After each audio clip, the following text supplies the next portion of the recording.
In this video, we're going to talk about different types of digestive systems. So first of all, let's talk about some of the different types of diets that animals have. So some animals are herbivores, and this is, in humans, we would call this a vegetarian.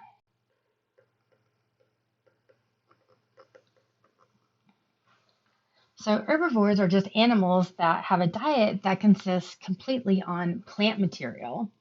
Some examples of herbivores include deer, moose, koala, cows, some birds, and many insects.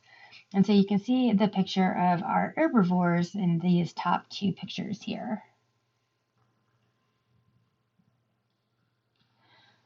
Carnivores are animals that eat meat and they only eat meat. So they don't eat plant material, just meat.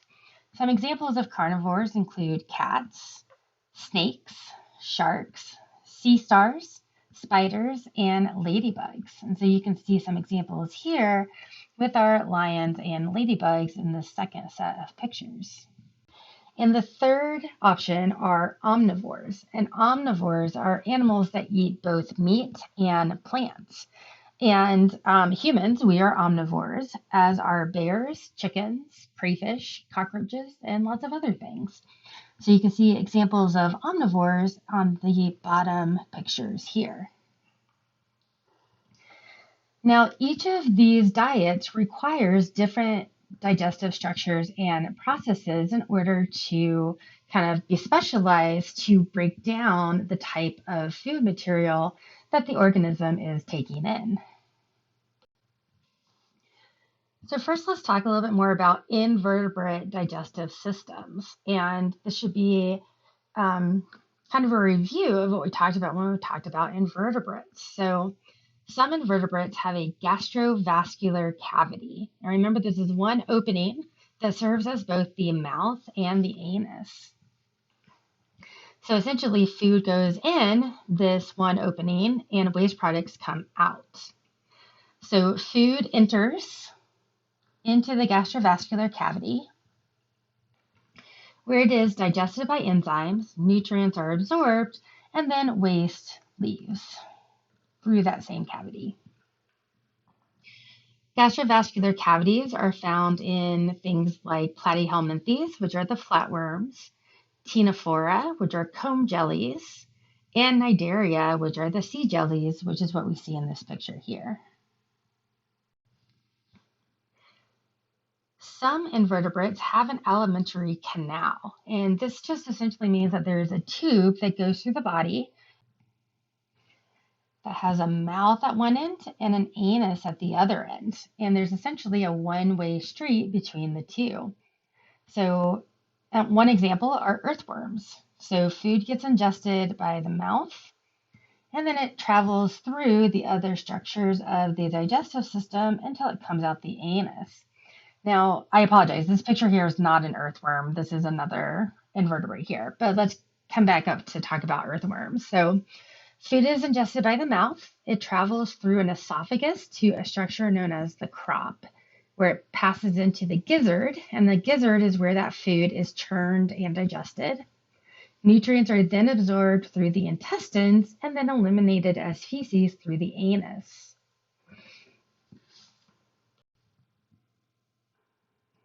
Now let's talk about some different vertebrate digestive systems. So first we're going to talk about humans because that's the one that we are most familiar with because we are humans, plus the other videos about digestive processes primarily focused on human digestion.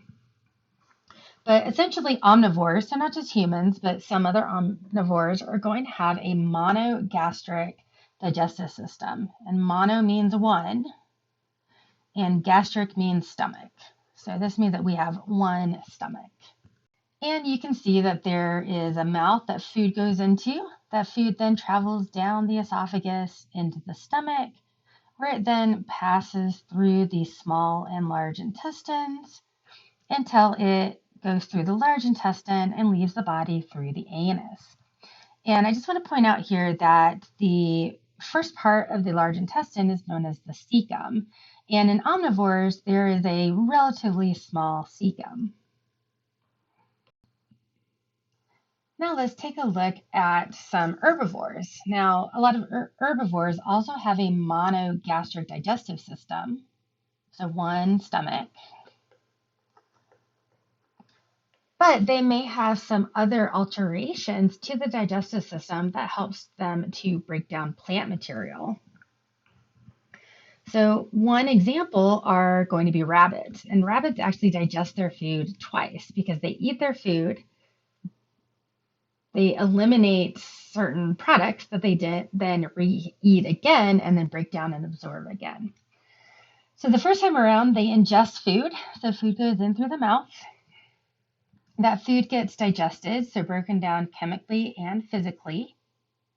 And some nutrients are absorbed as the food moves through the small intestine. Now you'll notice that this rabbit here has a much bigger cecum than what we saw in the human digestive system on the previous slide. So what happens is that the undigested remnants of the food collects in this cecum, and it's actually eliminated, so essentially defecated or removed from the body as a soft feces called cecotrophs. The rabbit then ingests or re-eats the cecotrophs, where it goes through the whole system again to get broken down more and to have more absorption of nutrients occur. And this is because oftentimes plant material can be really hard for the digestive system to break down. So giving it another pass allows additional breakdown and energy extraction from the food.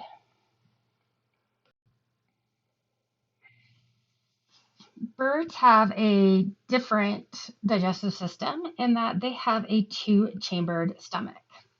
They also have something called a crop and a gizzard, and we're going to talk about all these in a second. So as you can see, food is going to enter the mouth of the bird and travel through the esophagus down into the crop. And the crop is kind of like, I don't want to call it a stomach, but it's really just like a food storage area.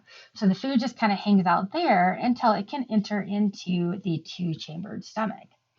Now, one reason why there are two chambers to the stomach is that birds do not have teeth. So they cannot physically or mechanically break down food in their mouth.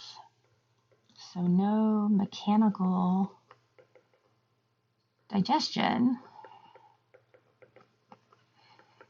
in mouth. So this two-chambered stomach kind of acts as both a stomach and a mouth. So it allows for more time for food to be mechanically and chemically broken down. So the first part of the stomach is called the proventriculus, and it has gastric juices that start the food digestion. And you can see that structure here. The food then moves into the gizzard, which is the second stomach, where the food is stored, soaked, and mechanically ground up. And some birds will actually swallow rocks that will stay in the gizzard, and those rocks just act as an aid to help grind up and break down that food. From the gizzard, digestion really proceeds very similar to other animals in that the food is going to move through the small and large intestines,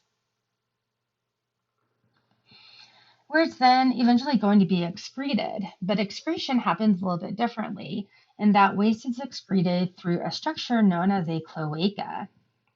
And a cloaca is an opening that is shared with the excretory, which means the urinary system, and the reproductive tract. So essentially, feces, urine, and things like eggs all come out of this same opening called a cloaca. You may have also heard of ruminants, and ruminants are just herbivores that include animals like cows, sheep, and goats. And you've probably heard of a cow chewing its cud. Well, that's kind of where this rumination comes into play. So ruminants consume a large amount of fiber known as roughage, and fiber is also just known as cellulose. And it makes up the cell walls of plant cells, And so things like grass and oats have a lot of cellulose in them. And cellulose is really hard to break down. So ruminants have a four-chambered stomach. And there are specialized microbes that live in the stomach, and these are beneficial microbes, so beneficial bacteria, for example, that help to break down the cellulose and ferment food. And you can see the four different stomachs here. You don't have to know the names of them. But these four chambers, it just gives the food more time to go through a mechanical and chemical digestion in order to break down the food and absorb the nutrients. There are other animals known as pseudo-ruminants, which include things like camels, alpaca, and llama, and they are similar to ruminants except they have a three-chambered stomach instead of four.